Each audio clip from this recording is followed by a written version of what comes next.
ഇന്നത്തെ കാലഘട്ടത്തിൽ ജനസേവകരായിട്ടുള്ള രാഷ്ട്രീയക്കാർ വളരെ അപൂർവമായിട്ട് നമുക്ക് കാണാൻ സാധിക്കുമെന്ന് തോന്നുന്നു, അല്ലേ? ശരിയല്ലേ? ശരിയാണ്. ഈ അധികാരം എന്ന് പറയുന്നത് ഈ തലയ്ക്ക് മത്ത് പിടിക്കുന്ന ഒരു സംഭവമാണെന്ന് കേട്ടിട്ടുണ്ട്. ഞാനിപ്പോൾ അത് പറയാൻ കാരണം, കുറേ കാലം MP ആവുക, കുറേ കാലം MLA ആവുക, പിന്നീട് എപ്പോഴെങ്കിലും മന്ത്രിയാകാനും കൂടി പറ്റിക്കഴിഞ്ഞാൽ, പ്രത്യേകിച്ച് മുഖ്യമന്ത്രിയും കൂടെ ആവാൻ പറ്റിക്കഴിഞ്ഞ് കഴിഞ്ഞാൽ ജീവിതം എത്രത്തോളം സന്തോഷകരമായി എന്ന് ചിന്തിക്കുന്ന ചില രാഷ്ട്രീയക്കാരെ കുറിച്ചാണ്. ഇപ്പം നമ്മൾ കേൾക്കുന്ന വാർത്തകൾ, കേരളത്തിൽ നിന്ന് MP ആയിട്ട് പോയിട്ടുള്ള, അതും പലരും MLA സ്ഥാനം രാജിവെച്ചിട്ട് മത്സരിച്ചിട്ട് MP ആയിട്ട് പോയുള്ള ആളുകളൊക്കെയാണ്.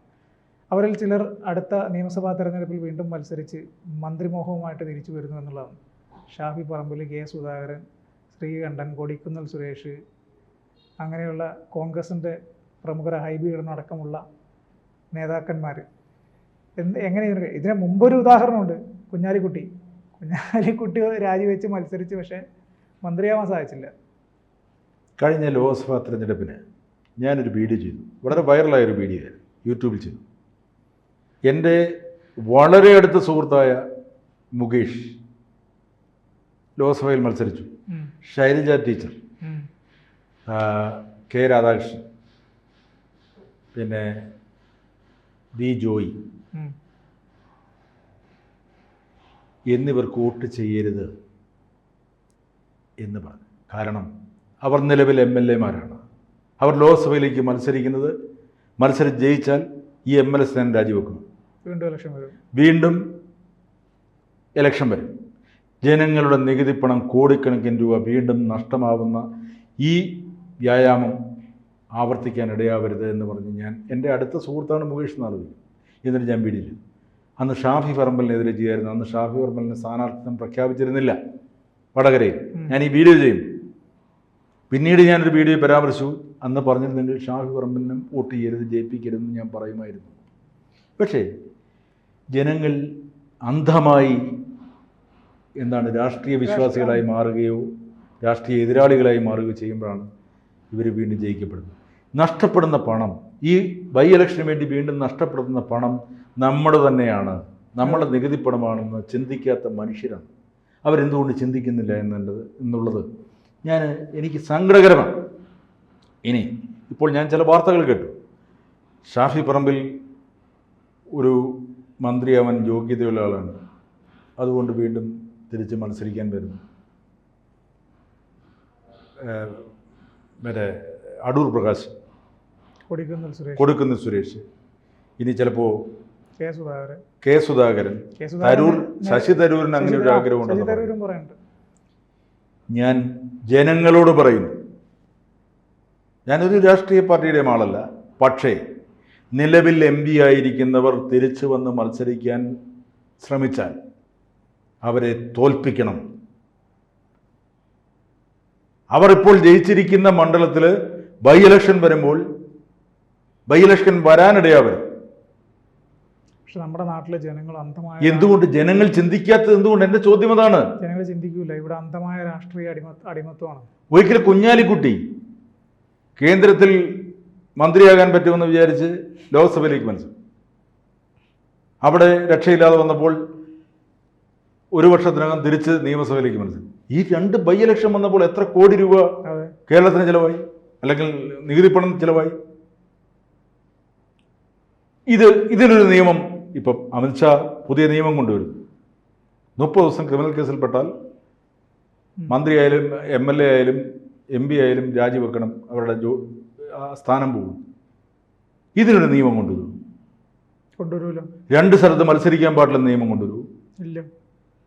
ഇങ്ങനെ ഒരു പോസ്റ്റിലിരിക്കുന്നവർ അത് രാജിവെച്ചിട്ട് മറ്റൊരു പോസ്റ്റിലേക്ക് മത്സരിക്കുന്ന നിയമം കൊണ്ടുവരും. എന്തുകൊണ്ടാണ് ഇവർക്ക് നിയമം കൊണ്ടുവന്നാൽ? ഇവരെയും കൂടെ ബാധിക്കുന്ന കാര്യമാണ്. ഇവരെല്ലാം അതിന്റെ വക്താക്കളാണ്.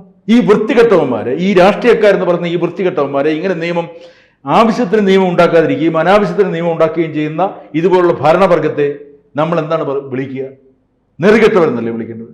ജനങ്ങളോട് 1% പോലും താല്പര്യമില്ലാത്ത, അവരെ ബഹുമാനിക്കാത്ത, അവരോട് നീതി കാണിക്കാത്ത ഇതുപോലുള്ള രാഷ്ട്രീയ നേതൃത്വത്തെ, രാഷ്ട്രീയ പാർട്ടികളെ എന്താണ് ചെയ്യേണ്ടത്?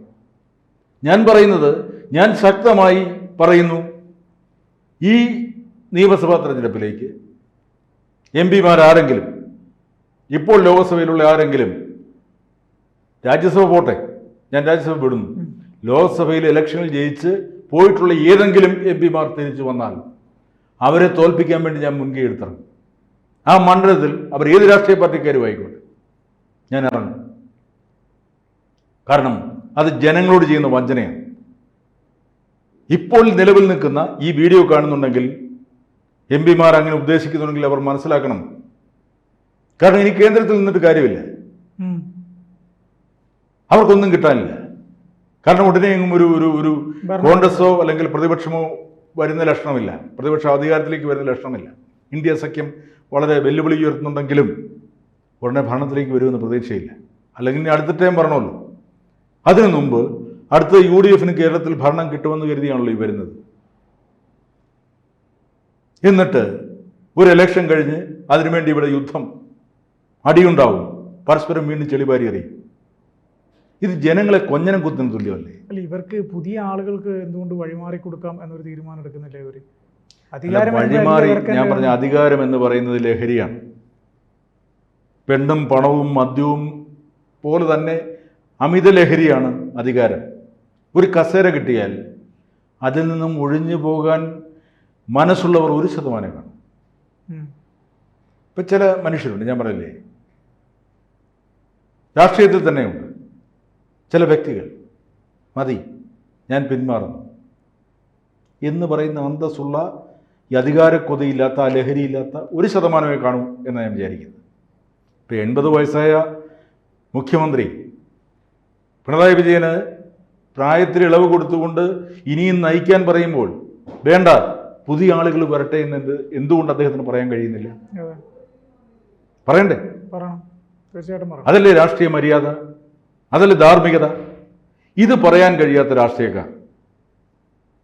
നരേന്ദ്രമോദി 75 വയസ്സ് കഴിയുമ്പോൾ മാറണം എന്ന് പറയുന്നു. സെപ്റ്റംബറിൽ 75 വയസ്സാവുമെന്ന് പറയും. മാറുമോ? സാധ്യത കുറവാണ്. അപ്പോൾ ചിലർക്ക് വേണ്ടി ഔദാര്യം ചെയ്തു കൊടുക്കുക, അതെന്തൊരു ന്യായമാണ്? ചിലർക്ക് വേണ്ടി ഇളവ്. അപ്പം ഈ അധികാരത്തിൻ്റെ ലഹരി അത് പിടിച്ചു പോയാൽ നമുക്ക്, ഞാൻ പറഞ്ഞില്ലേ, മരണം കൊണ്ടേ ആ ലഹരി അവസാനിക്കുന്നു. ഇപ്പോൾ ഇവിടെ ഒരിക്കൽ MLA ആയാൽ 2 വർഷം ഇരുന്നാലും പെൻഷനാണ്. ഇവിടെ ഇപ്പോൾ നിലവിലുള്ള MLA-മാർ, നിലവിലുള്ള മന്ത്രിമാർ, MP-മാർ എത്ര ടേമായിട്ട്, 4 ടേമിലായില്ലേ ചെയ്തുകൊണ്ടിരിക്കുന്നു? ഇല്ലേ? അയാൾക്ക് പണത്തിൻ്റെ ആവശ്യമില്ല, എങ്കിലും എത്ര രൂപ പെൻഷൻ കൊടുക്കുന്നുണ്ടാവും? അപ്പൊ പുതിയ ആളുകൾക്ക് വഴിമാറി കൊടുക്കാൻ മടി കാണിക്കുന്നവർ ചിന്തിക്കേണ്ടത് അവർക്കും ഒരു ജീവിതമാർഗമാകട്ടെ. അങ്ങനെയെങ്കിലും ചിന്തിക്കട്ടെ. രാഷ്ട്രീയം എന്ന് പറഞ്ഞ് ഇറങ്ങിയതല്ലേ, അങ്ങനെയെങ്കിലും അഴിമതി കാണിക്കാതിരിക്കട്ടെ. ഇതൊന്നുമില്ലാതെ വീണ്ടും മള്ളിപ്പിടിച്ച് കിടക്കണം. കേന്ദ്രത്തിൽ ലോക്സഭയിലേക്ക് പോയാൽ, ഈ കഴിഞ്ഞ പ്രാവശ്യം ഇവരൊക്കെ പോയത് കേന്ദ്രത്തിൽ എന്തെങ്കിലും ഒരു പദവി രാജിവെച്ചിട്ട് പോയവരാണ്. അപ്പോൾ ഇനി അവർ തിരിച്ചു വന്നാൽ ജനങ്ങളോട് പറയുന്നു, അഭ്യർത്ഥിക്കുന്നു, വിജയിപ്പിക്കുകയേ ചെയ്യരുത്, വോട്ട് ചെയ്യരുത്, നിങ്ങൾ ഏത് രാഷ്ട്രീയ വിശ്വാസിയായാലും. അതാണ് ഒരു അഭ്യർത്ഥന.